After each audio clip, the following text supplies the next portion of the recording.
Hello, hello, beautiful souls. We all know a leader like this. Maybe we've been one too. You've read the books, you've listened to the podcasts, and you use all the right terminology. You're doing everything you're supposed to do, but results are just okay. You're frustrated, you're uninspired, and a ton of your potential is just sitting there untapped. We've been taught that leadership is an external act, something you do. It's about being decisive, being charismatic, and projecting this aura of unshakable confidence. But what if the most powerful leadership tool isn't something you do, but someone you're willing to be? What if the real changes don't come from a new strategy, but from a deep internal shift in our own mindset? For decades, we've been sold on this image that leaders are the heroes with all the answers, who never shows up with weakness or single-handedly steers the ship through any storm. And the problem is that leadership programs focused almost entirely on external behaviors. They teach you how to project confidence. They teach you how to speak. But they don't address the deep-rooted insecurities that make you terrified of being wrong. This creates what basically is leadership by performance. And as an owner, you become afraid that someone will see your cracks in your armor. You start to think that having all the answers is what makes you a good leader. So you stop asking questions. So if this old model is busted, what's the alternative? It's not a 10-step framework. It's not that complicated. It's actually very simple, yet profound. It's the internal shift that starts with two of the words that are often very overlooked, and that is willingness and vulnerability. The first and most important mindset shift is moving from the mindset of knowing to a mindset of willing. Willing to try, willing to listen, willing to learn, and willing to pivot. It's easy to feel like you should know everything, but willingness is the quiet engine of growth. It's this conscious choice we make to stop being defensive and ego-driven and become more curious, more open to learning. This shift often gets overlooked because it seems kind of soft. Traditional leadership praises more bold, more stronger decision making and actions. It rewards the person more already with a plan, not the one who's willing to admit they need to find a plan. Because society celebrates results, not the messy. But the reality is uncomfortable process of learning, the messy middle, that actually creates the results.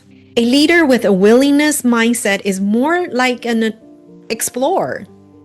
They see challenges not as threats, but as opportunities to learn something new. They're not afraid to step outside of their comfort zone because they know that's where growth happens. This isn't just some nice philosophy. It builds real resilience, helping you bounce back when you have setbacks instead of getting derailed by them. It also creates this kind of quiet confidence that's far more magnetic and attractive than loud charisma can ever get you. So how do we cultivate willingness? It starts with intentional yet small actions. First, when you get feedback, your gut reaction might be to explain or to justify. That's all natural. But remember, don't. Just listen first. Ask questions to make sure you understand, even if it's uncomfortable. Secondly, we want to reframe how you see failure. When a project goes sideways, resist the urge to find someone to blame. Instead, make the most powerful leadership move there is. Own your part in it and ask, what can we learn from this? This turns failures from a source of shame into a source of wisdom. If this idea of willingness is hitting home with you, please take a second to hit the subscribe button.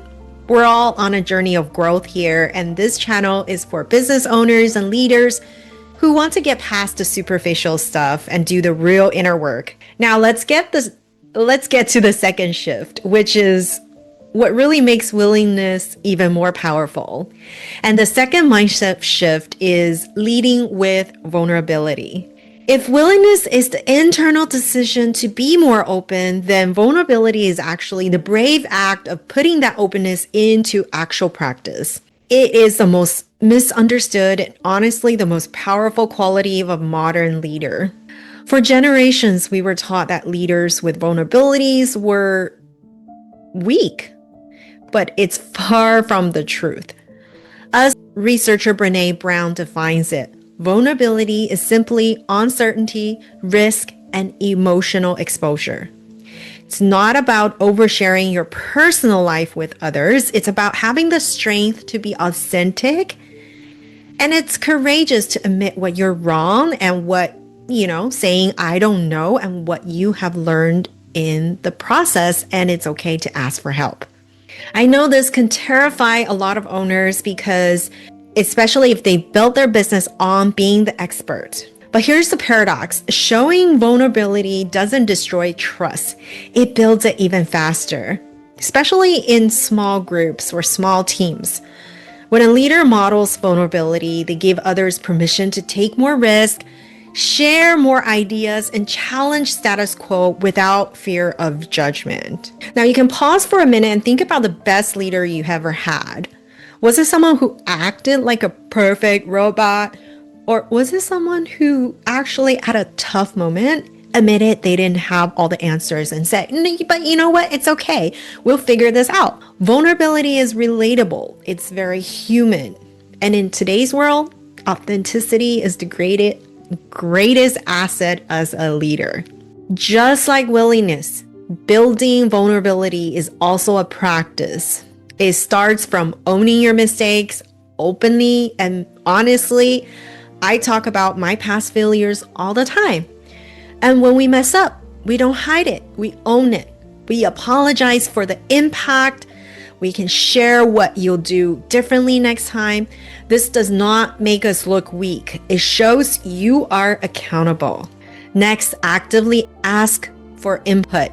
Trusting others' expert knowledge is empowering. This shifts your role from being the source of all answers to being the facilitator of the best answers, no matter who they come from. Finally, normalize learning. Talk about your own challenges and what you're doing to grow. I am always constantly sharing my own journey, my development. It is a continuous process for everyone, not just a fix for people who are struggling. It is for every level. So these two shifts, willingness and vulnerability, aren't just about self-improvement. They are the things that change your entire business and life dynamic. When you operate from a place of willingness, curiosity becomes contagious and it's very powerful. You stop fearing change and you start seeing more opportunities. So remember, great leadership isn't about having all the answers. It's about having the courage to ask the right questions, starting with yourself.